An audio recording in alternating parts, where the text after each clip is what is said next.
What I think happens when you die.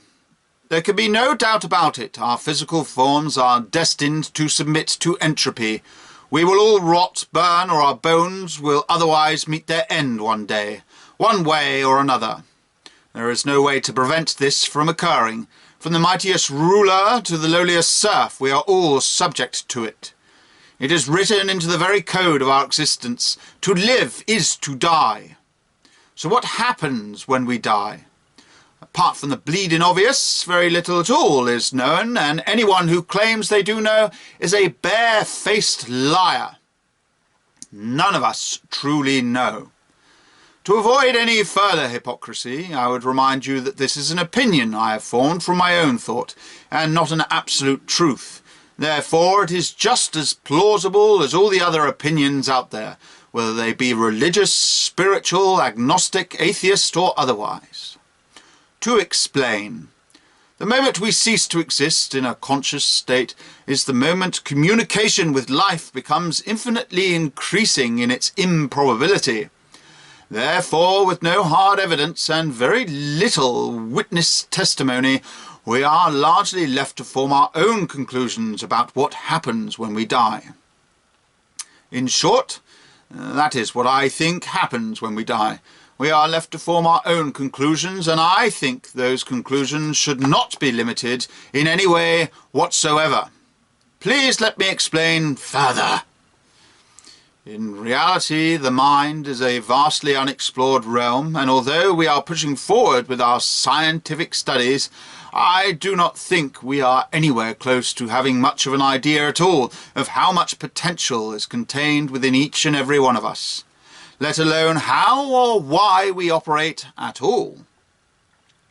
As I mentioned previously, there is no real evidence on either side of the argument to suggest we have any concrete idea of what happens to us after we die. The argument being, does experience continue in one form or another? Or, like our physical form, do we simply cease to be?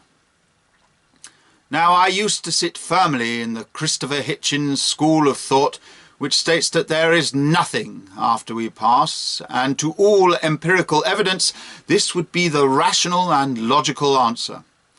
However, life is often far stranger than we perceive it to be, and once you delve deep enough, it can often not be perceived at all, merely proven to exist through mathematical theorems and the like.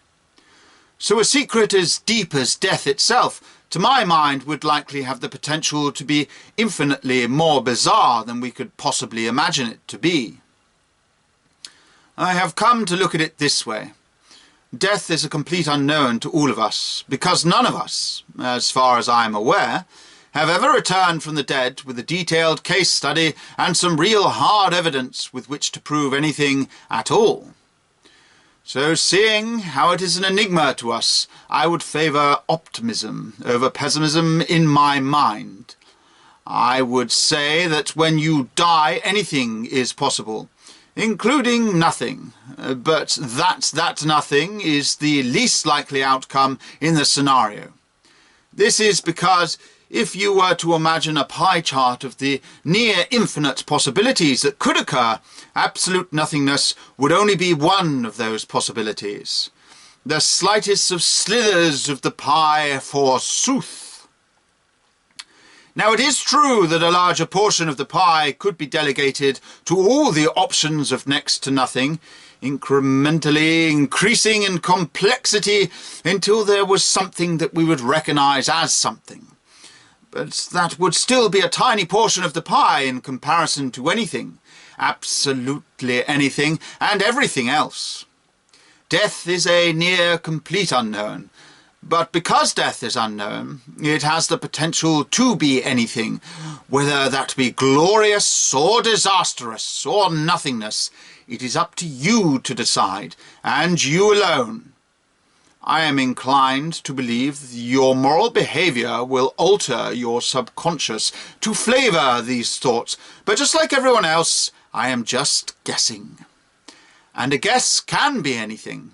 Our own imagination is the limit when it comes to death, which may sound silly at first, but when the body is no longer functioning, what more do you really have left than the function of imagination?